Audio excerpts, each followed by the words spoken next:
모든 상황 속에서 오직 주님을 바라보며 걷길 원합니다. 한 걸음 한 걸음 주님과 동행하길 원합니다. 다 함께 사도신경으로 우리의 신앙을 고백하겠습니다. 전능하사 천지를 만드신 하나님 아버지를 내가 믿사오며 그 외아들 우리 주 예수 그리스도를 믿사오니 이는 성령으로 잉태하사 동정녀 마리아에게 나시고 본디오 빌라도에게 고난을 받으사 십자가에 못 박혀 죽으시고 장사한 지 사흘 만에 죽은 자 가운데서 다시 살아나시며 하늘에 오르사 전능하신 하나님 우편에 앉아 계시다가 저리로서 산자와 죽은 자를 심판하러 오시리라. 성령을 믿사오며 거룩한 공예와 성도가 서로 교통하는 것과 죄를 사하여 주시는 것과 몸이 다시 사는 것과 영원히 사는 것을 믿사옵나이다. 아멘.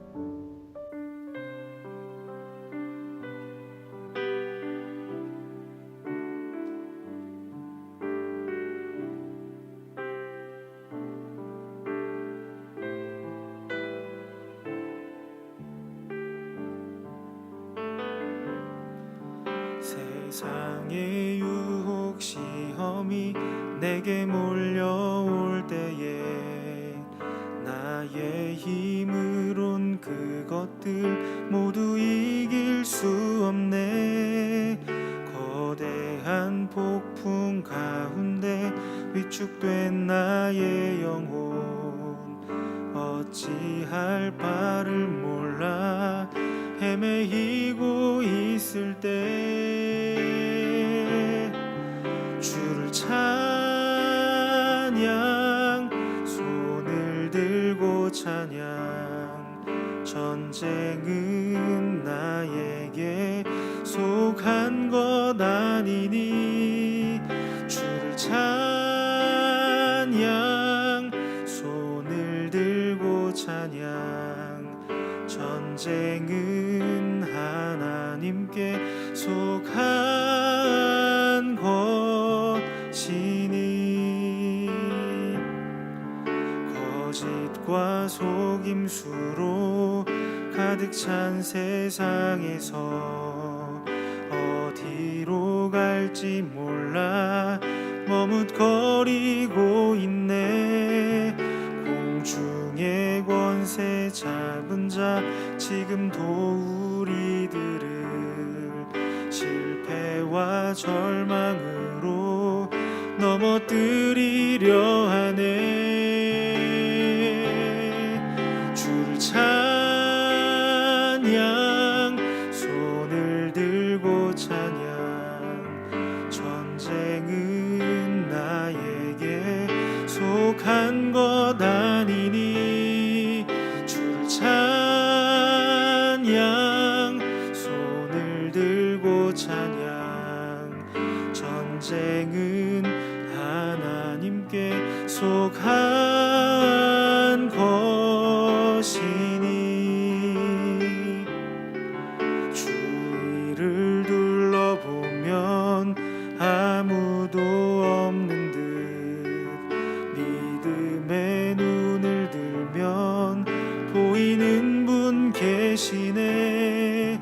지금도 내 안에서 역사하고 계시는 사망과 어둠의 권세 물리치신 예수님 주를 찬양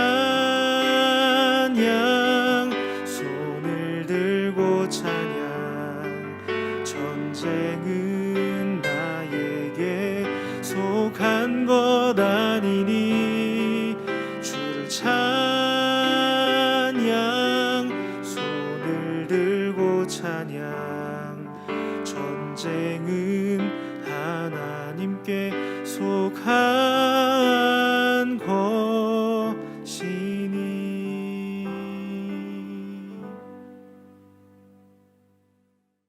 오늘 우리가 함께 나눌 말씀은 예레미야 38장 7절에서 13절까지 말씀입니다. 왕궁 넷이 구수인 에벳멜렉이 그들이 예레미야를 구덩이에 던져 넣었음을 들으니라. 그때 왕이 베냐민 문에 앉았더니 에벳멜렉이 왕궁에서 나와 왕께 아뢰어 이르되, 내 주 왕이여, 저 사람들이 선지자 예레미야에게 행한 모든 일은 악하니이다.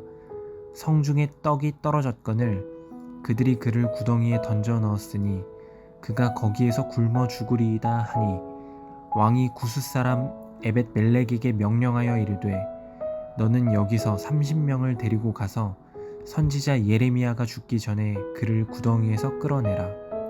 에벳멜렉이 사람들을 데리고 왕궁 곳간 및 방에 들어가서 거기에서 헝겊과 낡은 옷을 가져다가 그것을 구덩이에 있는 예레미야에게 밧줄로 내리며, 구수인 에벳멜렉이 예레미야에게 이르되, 당신은 이 헝겊과 낡은 옷을 당신의 겨드랑이에 대고 줄을 그 아래에 대시오. 예레미야가 그대로 하매 그들이 줄로 예레미야를 구덩이에서 끌어낸지라. 예레미야가 시위대 뜰에 머무니라. 아멘. 반갑습니다. 오늘 예레미야 38장 7절부터 13절을 중심으로 그 마음이라는 주제의 말씀을 함께 나누겠습니다. 예레미야는 하나님의 말씀을 전했다는 이유로 서기관 요나단의 감옥에 갇혔었지만, 곧 시드기야 왕이 선지자로부터 하나님의 말씀을 듣기를 원한다는 명분으로 거기에서 빼주었습니다. 이제 예레미야는 최악의 감옥에서 나와서 그나마 숨을 쉴 수 있는 시드기야의 감옥에 갇히게 된 겁니다. 그러나 곧 고관들이 시드기야에게 예레미야를 죽여주십시오 라고 말한 이후로 시드기야는 예레미야를 그들에게 또다시 내어주게 됩니다. 그래서 이번에는 예레미야가 왕의 아들 말기야의 감옥에 갇히게 되죠. 그런데 그 감옥은 이전보다 더 잔인한 진흙구덩이 감옥이었습니다. 시드기야 왕은 자기가 예레미야를 내어주었을 때 예레미야가 그런 지경에 처하게 될 줄을 전혀 생각하지 못했던 것 같습니다. 일단 사람들이 와서 항의를 하고 예레미야에 대해서 극도의 흥분을 하고 있었기 때문에 당장의 상황을 모면하기만 하면 된다라고 생각했던 것으로 보입니다. 그들이 그냥 적당히 괴롭히고 말 거라고 생각했던 거죠. 왜 그런가 하면 예레미야가 하나님의 선지자였기 때문에 자기들이 아무리 흥분을 해도 어떻게 하나님의 선지자에 대해서 그렇게 죽이거나 그렇게 할 거라고는 꿈에도 생각 못했던 것 같습니다. 그러나 오늘 본문을 보면 그들은 예레미야를 그 구덩이에 던져서 굶겨 죽일 생각이었고 실제로 거의 죽어가는 모습이었습니다. 그 사실을 듣게 된 왕은 급하게 모든 조치를 취하게 되죠. 7절을 보시면 왕궁 넷이 구스인 에벳멜렉이 그들이 예레미야를 구덩이에 던져 넣었음을 들으니라. 그때에 왕이 베냐민 문에 앉았더니 에벳멜렉이 왕궁에서 나와 왕께 아뢰어 이르되, 내 주 왕이여, 저 사람들이 선지자 예레미야에게 행한 모든 일은 악하니이다. 성중에 떡이 떨어졌거늘 그들이 그를 구덩이에 던져 넣었으니 그가 거기에서 굶어 죽으리이다 하니, 여기에 있는 그가 굶어 죽으리이다 라는 표현은 단순히 그렇게 될 것 같아서 걱정됩니다 이런 의미가 아니라 이미 죽은 것 같다 이런 말입니다. 이미 죽은 것 같다. 상당히 다급한 말로 시드기야에게 전한 거죠. 시드기야가 깜짝 놀랍니다. 그래서 군인 30명을 보내서 예레미야가 죽기 전에 빨리 가서 그를 구출해오라 이렇게 명령합니다. 10절입니다. 왕이 구스 사람 에벳멜렉에게 명령하여 이르되, 너는 여기서 30명을 데리고 가서 선지자 예레미야가 죽기 전에 그를 구덩이에서 끌어내라. 근데 여기 보면 그냥 예레미야라고 하지 않고 선지자 예레미야라고 분명히 말하죠. 그 말은 예레미야를 통해서 하나님의 말씀을 들을 수 있는데 예레미야가 죽으면 자기는 하나님의 말씀을 들을 수 없다고 생각했던 게 분명합니다. 그렇게 해서 이제 사람들이 가서 예레미야를 구해옵니다. 11절입니다. 에벳멜렉이 사람들을 데리고 왕궁 곳간 및 방에 들어가서 거기서 헝겊과 낡은 옷을 가져다가 그것을 구덩이에 있는 예레미야에게 밧줄로 내리며 구스인 에벳멜렉이 예레미야에게 이르되, 당신은 이 헝겊과 낡은 옷을 당신의 겨드랑이에 대고 줄을 그 아래로 대시오. 예레미야가 그대로 하매 그렇게 해서 이제 구출이 된 거죠. 그렇게 구출된 예레미야는 이제 왕의 시위대 뜰에 머물게 됩니다. 13절. 그들이 줄로 예레미야를 구덩이에서 끌어낸지라 예레미야가 시위대 뜰에 머무니라. 저는 이 장면을 보면서 예레미야의 마음이 떠올랐습니다. 얼마나 억울했을까? 얼마나 힘들었을까? 얼마나 거기서 외롭게 느꼈을까? 누구도 나에게 관심 없다고 느끼지 않았을까? 라고 생각하는데 두 가지 그림이 떠올랐습니다. 먼저는 사자굴 속에 갇혔던 다니엘입니다. 다니엘은 주변 고관들의 시기와 질투 때문에 하나님께 기도했다는 이유로 사자굴에 던져집니다. 그때 이 왕은 다리오 왕이었는데, 물론 다리오 왕은 바벨론 왕이고 다니엘은 바벨론 포로로 끌려가서 고위 관리가 됐기 때문에 다리오 왕의 사랑을 받았죠. 다리오 왕은 다니엘을 사자굴에 던진 후에 밤새 한숨도 못 자고 아침이 되자마자 사람들을 불러서 다니엘이 어떻게 됐는지 확인하라고 명령합니다. 다니엘은 하나님께서 지키셨기 때문에 사자들이 다니엘을 감히 공격하지 못하고 마치 순한 강아지처럼 다니엘 옆에서 잠을 잤죠. 사자굴에 있는 다니엘은 편안하게 잠을 잤고 왕궁에 있던 왕은 한숨도 못 잤습니다. 이게 놀라운 대조입니다. 왕궁에 있던 왕은 하나님이 없었기 때문에 그저 혼자 고민하고 걱정하던 게 전부였지만, 사자굴에 있었던 다니엘은 하나님이 함께 계셨기 때문에 편안하게 잠을 잘 수 있었던 거죠. 오늘 본문에서 시드기야가 예레미야를 급하게 구하기 위해서 사람들을 보냅니다.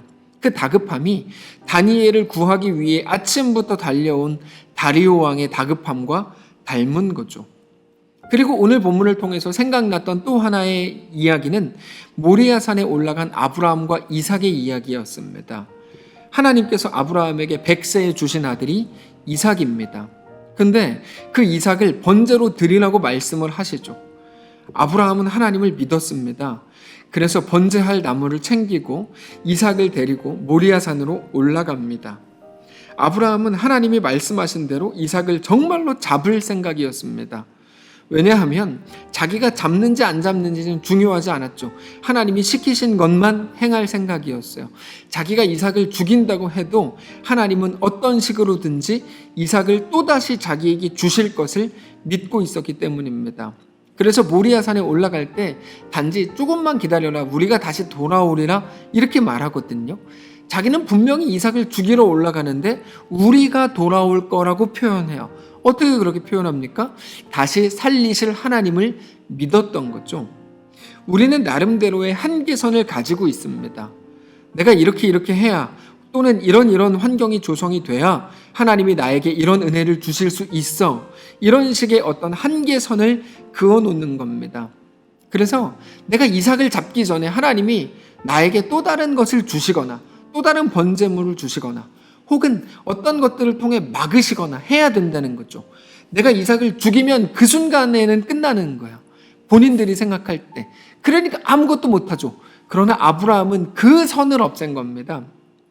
내가 생각하는 한계선을 없앤 거죠. 그래서 정말로 죽이려고 데려간 겁니다. 하나님이 잡으라 그랬으니까요. 그래서 아브라함에게는 한계선이 없었고 정말 잡을 생각이었죠. 하나님이 잡으라고 하신 게 전부였기 때문입니다. 어차피 이삭은 아브라함에게 처음부터 없었던 자식입니다. 하나님이 주신 거죠. 그런 이삭을 잡으라고 하시는 하나님의 말씀에 아브라함이 순종하지 못할 이유가 없었던 겁니다. 그래서 그렇게 이삭을 꽁꽁 묶어놓고 잡으려고 하는데 하나님의 사자가 큰 소리로 다급하게 아브라함을 불렀습니다. 아브라함아, 아브라함아. 오늘 본문에 나오는 시드기야의 다급함이 마치 이삭을 잡으려고 하는 직전의 아브라함에게 대한 하나님의 사자의 다급함처럼 들리는 거죠. 그래서 본문에 시드기야의 다급함이 마치 하나님의 다급함으로 느껴지는 겁니다. 우리는 고통을 당할 때 하나님이 우리에게 관심이 없다고 생각합니다. 그런데 방금 전에 말씀드렸던 다리오의 다급함과 하나님의 사자의 다급함, 아니 하나님의 다급함은 예레미야에게 대한 하나님의 다급함과 완전히 똑같은 겁니다. 하나님이 왜 나를 이렇게 어렵고 힘들고 외롭고 고통스러운 현장에 그냥 놔두시냐고 우리는 고통의 현장에서 늘 따지고 싶습니다. 그런데 하나님은 그 무엇보다 오늘 우리에게 완전히 집중하고 계시고 언제나 우리를 주목하고 계신다는 사실을 믿으시기 바랍니다. 우리 하나님은 우리를 그냥 두시지 않습니다. 우리는 하나님과 영원히 천국에서 함께 하게 될 하나님의 자녀요 주의 백성들이기 때문입니다. 우리가 있는 자리는 언제나 예레미야의 자리일 겁니다. 다니엘이 들어간 사자굴의 그 자리이고 이삭이 처한 모리아산 위에서의 자리일지도 모릅니다. 우리는 그 속에서 늘 외로워하고 괴로워하고 고통을 느끼고 힘들어하고 있는지도 모릅니다. 그러나 우리가 힘든 거는 하나님이 우리에게 무관심하시기 때문이 아닙니다. 어제 수요 예배 때에도 분명히 말씀을 드렸지만 우리의 고난은 하나님이 붙들지 않은 결과가 아니라 언제나 우리에게 믿음을 요구하는 순간이라는 것을 기억하시기 바랍니다. 그래서 어떤 상황에서도 우리는 그 하나님이 나와 함께 하심을 믿고 우리의 믿음을 발휘할 수 있는 것입니다. 사랑하는 성도 여러분, 새롭게 시작되는 이번 9월 한 달의 시간 속에서 오직 우리에게 대한 하나님의 깊은 사랑을 기억하실 수 있기를 바랍니다. 그것을 통해 우리 있는 그 모든 현장에서도 넉넉한 믿음으로 우리 주님을 바라보는 그렇게 승리하는 귀한 오늘 우리의 소중한 한 달 되시기를 축복합니다. 기도하겠습니다.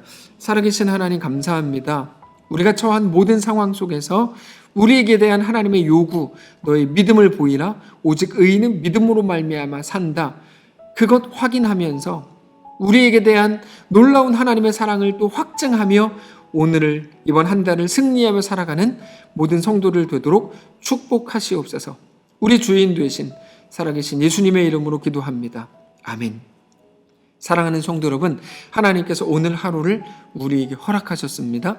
믿음으로 주님을 바라보며 살아가시기를 바라고, 특별히 오늘 오전 중에 정정량 장로님께서 고관절 수술하십니다. 지난 주일에 갑작스럽게 넘어지셔서 병원에 입원하게 됐고 급하게 수술 날짜와 시간이 잡혔습니다. 성도 여러분께서 같은 마음으로 꼭 기도해 주시기를 부탁드리고 귀한 재활과 회복이 있기를 꼭 기도해 주시기를 부탁드립니다. 그리고 각자 있는 그 자리에서 우리의 삶을 하나님께 또 올려드리는 귀한 우리의 모든 승리의 날들 되시기를 축복합니다.